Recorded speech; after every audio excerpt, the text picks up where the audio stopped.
इन 9 संकल्पों पर आधारित ग्राम परिक्रमा यात्रा किसान मोर्चा के हमारे कार्यकर्ता गांव-गांव जाएंगे और गांव-गांव जाकर के प्रत्येक अन्नदाता किसान के साथ संवाद बनाएंगे और उन्हें संवाद बना करके जिन किसान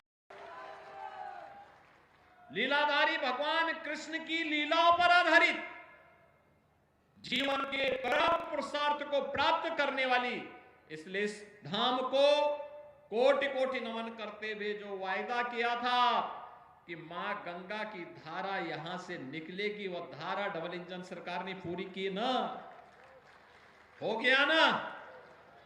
अब तो कोई गुंजाइश नहीं है ना।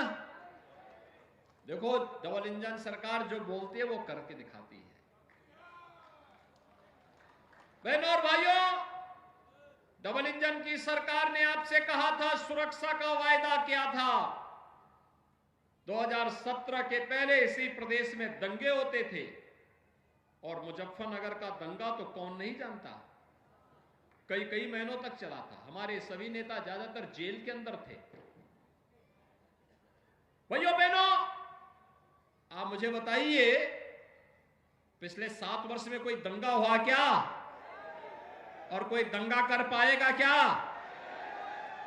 तो ये दंगा मुक्त वातावरण बना रहे और सुख और समृद्धि का वातावरण बना रहे, इसी के लिए ग्राम परिक्रमा यात्रा का शुभारंभ करने के लिए आज भारतीय जनता पार्टी का नेतृत्व वर्ग आपके बीच में आया है।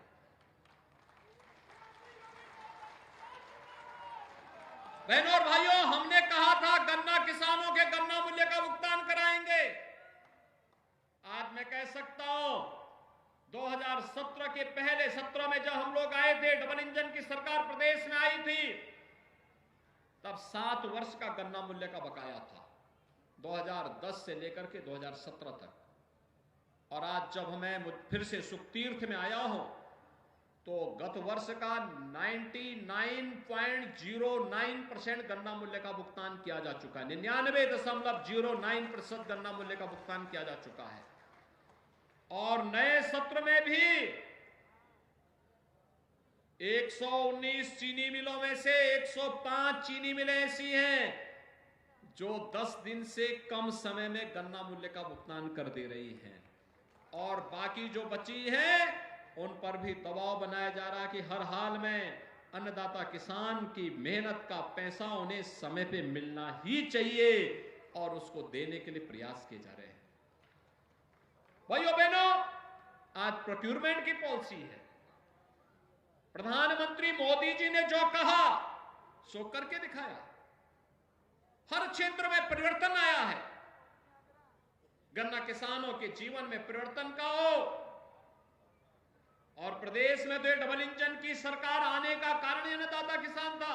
हमने कहा था ना कि अन्नदाता किसान का कर्ज माफ करेंगे। पहली कैबिनेट उत्तर प्रदेश के अंदर 86 लाख किसानों का कर्ज माफी के कार्यक्रम से सब प्रारंभ होता है।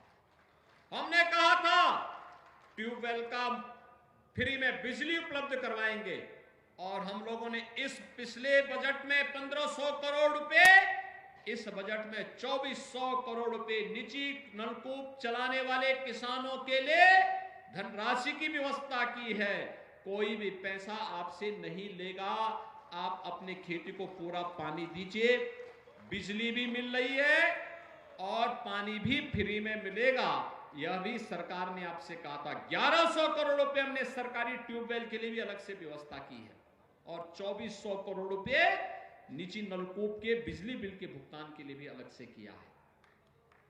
इसके अलावा 50,000 पीएम कुसुम योजना के अंतर्गत सोलर पैनल ट्यूबवेल पर लगाने के लिए भी सरकार ने व्यवस्था की है। हर जिले में मोटा अनाज के लिए भी और नेचुरल फार्मिंग के लिए भी टेस्टिंग लैब के साथ साथ उसकी पैकेजिंग की व्यवस्था करने के लिए सरकार, डबल इंजन की सरकार कार्य कर रही है। भाइयों बहनों, पहली बार अन्नदाता किसान किसी सरकार के एजेंडे का हिस्सा बना है।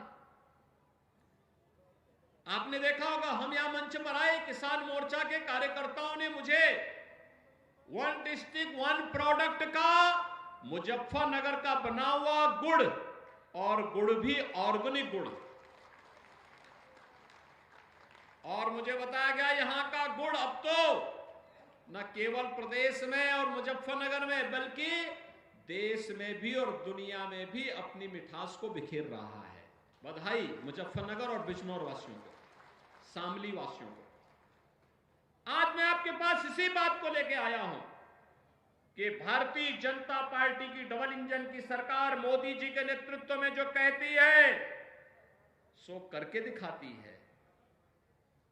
हमने तो जो कहा, हमने कहा स्पोर्ट्स कॉलेज देंगे, सरधना में मेजर ध्यानचंद स्पोर्ट्स यूनिवर्सिटी बन रही है।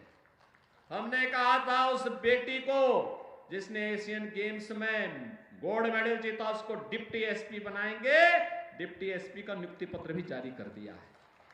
पारुल चौधरी को हमने नियुक्ति पत्र जारी कर दिया है। जिन भी बेटियों ने गोल्ड मेडल जीता उनको डिप्टी एसपी का पद का नियुक्ति पत्र भी जारी हो गया है। पहले की सरकारें यहां के नौजवानों की नौकरी में भी डकैती डालती थी। सरकारें यहां के नौजवानों की नौकरी में भी डकैती डालती थी। अपने भाई को, अपने भतीजे को, अपने परिवार के लोगों को सब भरते थे, लेकिन यहां का नौजवान ठगा का ठगा रह जाता था। आज तो पुलिस की भर्ती हो रही है, 60,000 पुलिस की भर्ती। इस संजीव बालियानी है मेरे पास, इन्होंने पत्र लिखा कि 2 दिन और बढ़ा दिया जाए। हमने कहा 2 दिन नहीं, 3 दिन जरूर बढ़ाएंगे, जितना समय लगेगा हम देंगे नौजवानों को। और भाइयों बहनों, कोई जनपद प्रदेश का ऐसा नहीं होगा जहां का नौजवान उत्तर प्रदेश के 60,000 होने वाली भर्ती में उसकी भर्ती न हो। अवश्य उसकी भर्ती होगी, बिना भेदभाव की भर्ती होगी, कोई भेदभाव नहीं होगा। और भर्ती की प्रक्रिया तेजी के साथ आगे बढ़ाते हुए सुरक्षा का एक बेहतरीन माहौल आने वाली पीढ़ी के लिए देने के लिए, हमारा वर्तमान तो सुखद और सुंदर है ही, आने वाले लोगों के लिए भी, आने वाली पीढ़ी के लिए भी सुखद और सुंदर माहौल देने की तैयारी। और ये तभी होगा जब किसान खुशहाल होगा, उसके चेहरे पर खुशहाली होगी, समृद्धि होगी। इस समृद्धि के लिए ये सारी व्यवस्थाएं आज प्रारंभ हुई हैं। और आज जब यहां पर हम लोग किसान मोर्चा की इस ग्राम परिक्रमा यात्रा को लेकर चल रहे हैं, 9 संकल्पों के साथ ये यात्रा प्रारंभ हुई है। पहला, जल संरक्षण के लिए। दूसरा, ग्राम स्तर पर डिजिटल पेमेंट को लेकर इसको बढ़ावा देना है, जिससे किसान किसी भी प्रकार के भ्रष्टाचार से मुक्त हो सके। स्वच्छता अभियान को लेकर, वोकल फॉर लोकल को लेकर, यानी जो हमारी स्थानीय उत्पाद है उसको प्रोत्साहित करना। घरेलू पर्यटन में वृद्धि को लेकर सुख तीर्थ या ग्राम तीर्थ की, जहां पे आपके लोकल प्रोडक्ट बन रहे हैं, वहां की यात्रा गांव के लोग करें, देखें और उसको प्रोत्साहित करें। जैविक खेती और प्राकृतिक खेती को बढ़ावा देना, किसानों की आय को कई गुना बढ़ाने के लिए मोटे अनाज की खेती को भी प्रोत्साहित करना, जिसे आप प्रधानमंत्री जी ने सुपर फूड कहा है। और ग्रामीण खेल और फिटनेस को भी बढ़ावा देने के साथ ही आर्थिक रूप से जो वंचित हैं उन्हें भी मदद देने के लिए सरकार के स्तर पर विभिन्न प्रकार की योजनाओं को आगे बढ़ाने का कार्य करना। इन 9 संकल्पों पर आधारित ग्राम परिक्रमा यात्रा देने के लिए सरकार के स्तर पर विभिन्न प्रकार की योजनाओं को आगे बढ़ाने का कार्य करना। इन 9 संकल्पों पर आधारित ग्राम परिक्रमा यात्रा, किसान मोर्चा के हमारे कार्यकर्ता गांव-गांव जाएंगे और गांव-गांव जाकर के प्रत्येक अन्नदाता किसान के साथ संवाद बनाएंगे और उन्हें संवाद बना करके जिन किसानों को डबल इंजन सरकार की योजना का लाभ मिला है उनके सफलतम कहानी को जनता के सामने कहेंगे और जो वंचित रह गए हैं उनका उसी समय रजिस्ट्रेशन करवा करके फिर आने वाले समय में उनको भी लाभान्वित करके 100% सिचुएशन के लक्ष्य को प्राप्त करने की दिशा में कार्य करेंगे। और आज इसीलिए हम लोग यहां पर आए हैं। सुख तीर्थ की पावन भूमि से, अन्नदाता किसानों की कर्म भूमि से, अन्नदाता किसानों के हित में नई योजनाएं क्या बन सकती हैं। भारतीय जनता पार्टी 2024 में जब जनता जनार्दन के पास प्रधानमंत्री मोदी जी के नेतृत्व में अपना रिपोर्ट कार्ड लेकर के जाएगी, तो फिर 24 से लेकर के 29 के बीच में हमारा लोक कल्याण संकल्प पत्र में अन्नदाता किसानों के लिए कौन सी योजनाएं आनी चाहिए, उनका सुझाव भी एकत्र करेगी और इस एकत्रीकरण के बाद उन्हें समाहित करते हुए अगले 5 वर्ष के अंदर उन्हें पूरा करने के संकल्प के साथ कार्य करेगी। मैं इस पूरी यात्रा के प्रति अपनी शुभकामनाएं देता हूं।